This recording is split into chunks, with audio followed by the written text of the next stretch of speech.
Welcome back to Let's Play DDO Permadeath. I'm just wrapping up the playthrough of Temple of Elemental Evil that I did in the previous videos, so you probably want to go back and watch those first. I did put a viewing guide on those videos, by the way, if you look in the description of the videos, so you can skip over the bits where I was just wandering around lost, and skip to the good stuff. Anyway, as people who watched the last video will know, I died in the end fight to Zugmoi, and as this is a permadeath character, that means this character is done with, and I'll be deleting him in a moment. But as usual, I'm just doing a bit of a debrief here on what I thought of the character and of how I died. So that end fight went badly, obviously, but I think on reflection that it was a really bad setup for a monk. That monk was probably exactly the wrong type of character to take into that fight.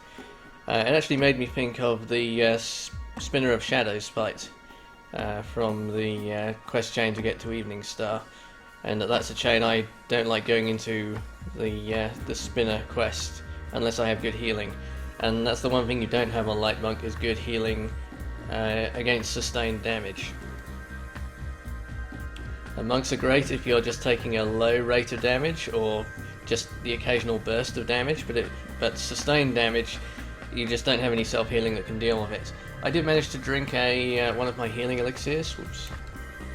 Did manage to drink one of my healing elixirs from, well, one or two probably, from collectible turn-ins, but that wasn't enough healing to deal with the 20 per tick damage over time that was going off in there. I lost about a third of my health before the fight even started, and managed to get that back with healing potions, but once you're actually in the fight, there's only so many healing potions you can drink, and there was just too much fast damage there. I also think it was kind of a bad setup for melee characters generally. Zugmoi was very tall, so you couldn't see what damage you were doing her unless you looked up, but then you couldn't see the trash. And since you have to kill the trash because she goes invulnerable when she summons stuff, that was pretty awkward. So I have, since I played the quest, looked at the wiki for that quest, so I know a bit more about it now. Obviously in the last video I was playing it blind, but it was a hard one to figure out what was going on during the fight, partly because you didn't have very long to figure it out because of the damage going off. And partly because of that, because you couldn't really figure out when she was vulnerable and when she was invulnerable. I would probably have died to the damage over time effects even if nothing else had been going wrong in the fight, but apparently she also has some kind of area damage thing that she throws off, and I think the thing that killed me was actually the red named Hezru that showed up. I think it was damage from that, although I'll have to check the video. It's unusual for a non-raid boss fight to be quite so involved, but clearly there was not much chance of beating it first time, even on normal. Certainly not with a character that couldn't just throw some big healing and take a breather to figure out what was going on. Other than that though, I really liked the quest. People that have watched a lot of my videos will know I tend to like the quests that are a bit less martial, not quite so much fighting all the time, but involve a bit more kind of atmosphere and taking your time and dungeon crawling. So I like things like Previous in the Poison, and the Tomb of the Shadow Guard from Necro 2 is one that very few people like, but I quite enjoy swimming around and just the atmosphere and the obvious effort that's gone into making something that looks really impressive. And the second level of the outer temple and the second level of the inner temple, the elemental nodes, were both really impressive. So yeah, it's a really nice quest otherwise. Looking on the forums, I kind of couldn't see many... I saw a lot of people complaining about the difficulty on Heroic, and certainly it seemed exceptionally hard for a Heroic quest.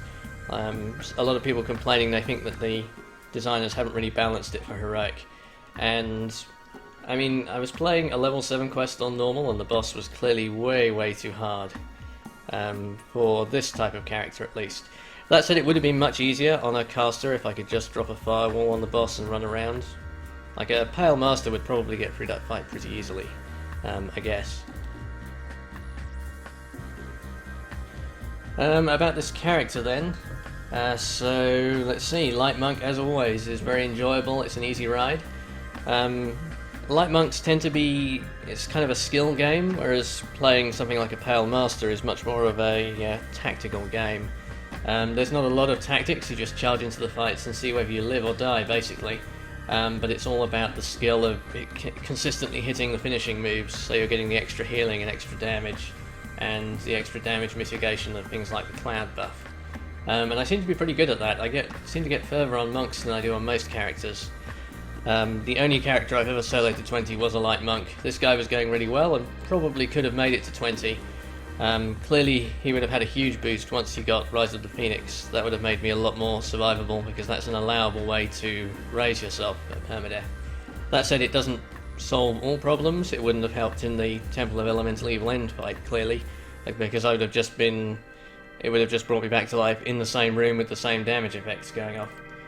So it's not a cure-all, but it would have made me relatively much more survivable.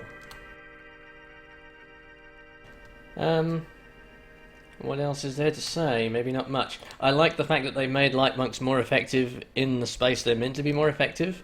Like, because you get the Jade Strike earlier, I was better against non-living enemies than I think I was in the previous time I played through a Light Monk.